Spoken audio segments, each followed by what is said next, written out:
تعالَ نتكلم كده 5 دقايق في التشطيب. دلوقتي أنت راجل عايز تشطّب وعمّال تسمع أنظمة كتير، وفلان يقول لك أصل، وفلان يقول لك أصل، وفلان يقول لك أصل، أصل في بنود بالمتر، أصل في مقطوعية، أصل في بالمقاولة، في كوست بلس، لأ ده في بنود. طيب أنت دلوقتي الفلوس اللي هتدفع هتدفعها إزاي؟ يعني أمشي ورا أنهي نظام؟ أعمل إيه؟ بُص بسيطة. أنت دلوقتي أول حاجة مثلًا عندك نظام المتر. نظام المتر دوّة بتلاقي المتر مثلًا 1400، 1500، 2500، 3000، 4000.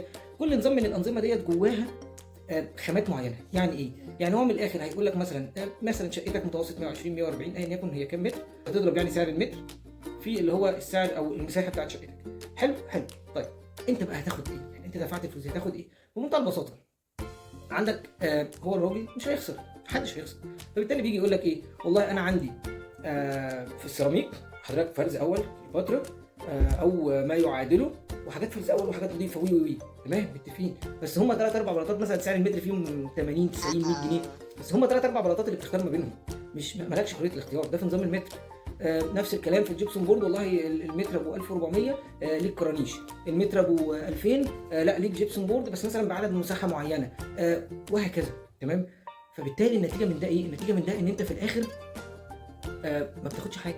انت كل اللي بتاخده شويه ارضيات على شويه الفينش النهائي اللي هو الديكوريشن الحقيقي اللي انت المفروض بتاخده. انت ما خدتش حاجه خالص، ما خدتش حاجه حرفيا، ودفعت فلوس اعلى. وكل بقى ما انت عايز تعلي في المستوى كل ما بتدفع فلوس اكتر بكتير. فالنتيجه انت دافع فلوس اكتر بكتير جدا من اللي انت الحقيقي اللي المفروض تاخده على ارض الواقع. وفي الاخر هي بالمناسبه يعني شقتك هي شقه واحد تاني، هي نفس شقه واحد تالت، بس الفكره ان انتوا ما تعرفوش بعض. فانت لو رحتوا عند بعض وعرفتوا بعض احتمال جدا تتلخبط ما بين شقتك وبين شقه حد تاني، لان هي اسطمبه. هي اسطمبه في الديكوريشن، في اسطمبه في كل حاجه، في الارضيات، في الكلام ده كله. هتلاقي الارضيه دي هي نفس الارضيه دي مع اختلاف بقى مثلا القطعيه هنا غير القطعيه هنا، ديكور الارضيه هنا غير بس هي نفس البلاطه، هي نفس كل حاجه. فانت في الاخر انت حرفيا بيضحك عليك. طيب النظام الثاني اللي هو مثلا هنقول الباقات. باقه بقى الباقه الاقتصادي، الباقه الفي اي بي، الباقه الترا في اي بي، الباقه الاليت، الباقه السوبر سونيك، الباقه اللي بتطير وتنط في الفضاء. هي هي كلها زي المتر. يعني خلينا نقول لك ان دي زيها زي المتر. هو في الاخر برضه مش هيخسر، مثبت سعر المكسب بتاعه، والباقي دوت انت بقى جت معاك بقى ما جاتش انت ورزقك. انت خدت حاجه عدله ما خدتش انت اختياراتك. هتيجي تقول له اصل فين الشقه فين الديكور، يقول لك يا فندم والله لا عايز حاجه زياده هندفع بقى زياده. فانت مثلا تبقى داخل على الباقه مثلا الاقتصادي عشان تلم الدنيا، لقيت نفسك خارج على الباقه الالترا في اي بي. طب يا جدعان ماشي الالترا في اي بي دي انا دافع رقم كبير جدا، قصاد ايه بقى انا خدت ايه؟ والله يا فندم هو ده اللي احنا متفقين عليه. تمام تمام. طيب نظام المقطوعيه.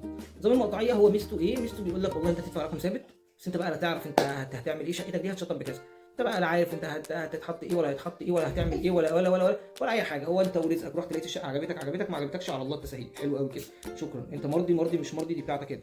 طيب في عندك بقى الكوست بلس او النسبه او ايا يكن اللي بيحصل دي. الى حد ما انت بتشتغل بتاخد قيمه مقابل سعر. ما اقدرش اقول لك لا، بس القيمه مقابل سعر اللي بتاخدها هنا هو بمنتهى البساطه بيجي يقول لك والله احنا هنعمل 1 2 3. فعلا ده بيبقى يعني ده بدايه الاحترام بقى. يعني نظام الكوست بلس او نسبه الاشراف ده بدايه الاحترام بقى، اللي هو انت هتاخد حاجه محترمه. اللي هي ازاي؟ والله احنا بنقعد بنعمل تصميم وبنعمل ديزاين ونشوف حضرتك عايز ايه ومتطلباتك ايه واختياراتك ايه وبنبتدي نعملها لك. حلو حلو. بنبتدي نعمل لك مقايسه. المقايسه دي بتقول والله انا عندي بند كذا بيكلف كذا، بند كذا بيكلف كذا، بند كذا بيكلف كذا، بند كذا بيكلف كذا. حلو حلو. طيب في الاخر النسبه بقى سواء بقى 10% 12 15 25. وبالمناسبه عشان بس نبقى عارفين يعني النسبه بتقل كل ما المساحه بتزيد. فانت ما تجيش مثلا تقول والله ده واحد هياخد مني نسبه كاتب لك مثلا 10%، فانت تقول 10% وانا مثلا هدفع في متوسط 140000 يعني هاخد 14000 جنيه. لا، كل ما الحسبه بتقل كل ما النسبه بتزيد.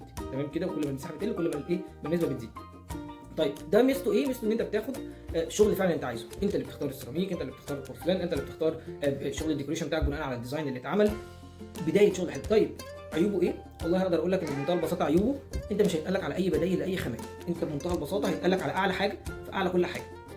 غصب عنه وغصب عن الكل هو لازم هيعمل ده، لان هو الراجل محتاج انه يكسب. فبالتالي هيعمل ايه؟ بالتالي ان هو هيجي يقول لك والله مش هيقدر يجي يقول لك ساعتها لا الخامه دي ليها بديل ده وبيديك نفس الكواليتي او نفس الفينش اللي انت عايزه. الخامه دي ممكن نستغنى عنها بحاجه ثانيه بنفس الكواليتي. مش هيقدر يديك ده، لان هو مش هيعرف ده، لان هو لو قل الدنيا هتقل معاه في النسبه. نفس الكلام في الصناعيه. هيجيب لك صناعي يقول لك ده عالي عشان خاطر هيعمل كده، بس هو في الاخر يعني مش هيقدر يدور ويجيب لك حد الفينش اللي هو قيمه مقابل سعر، السعر الحقيقي للحاجه مش اسعار مضروبه. في النظام الاخير بقى، وده النظام اللي هو يعني يعتبر انضف حاجه وارقى حاجه ودوت احسن حاجه ليك انت اللي هتشطب. طيب النظام ده بيقول ايه؟ نظام البنود. بمنتهى البساطه بنقعد بنعمل ديزاين بنعمل بعد ما بنخلصه بنشوف انت رؤيتك ايه وعايز ايه واختياراتك ايه، بنقعد نشوف بعد الديزاين دوت هل انت مثلا الخامه دي عاجباك، لا بنغير، لا بنعدل، لا تمام خلاص استقرينا على الديزاين، انت شفت شقتك عامله ازاي، شفت حياتك عامله ازاي جوه الشقه، تعالى بقى نقعد نتكلم، هنعمل لك مقايسه. طيب المقايسه دي ازاي؟ المقايسه دي بنظام البنود. يعني ايه؟ يعني بمنتهى البساطه بنجيب الديزاين ده ونفصصه لك، نقول لك والله انت عندك المحاره والله خاماتها هتبقى كذا، والمصنعيه هتبقى كذا، وتطليع بكذا، يعني بيتفصص لك كل حاجه كانك انت اللي بتشطب بالظبط. طيب ما هو دوت نفس نظام الاشراف؟ لا، هنا نظام البنود بقى بيفرق في ايه؟ في ان السعر النهائي اللي انت بتتحاسب عليه هو سعر ثابت.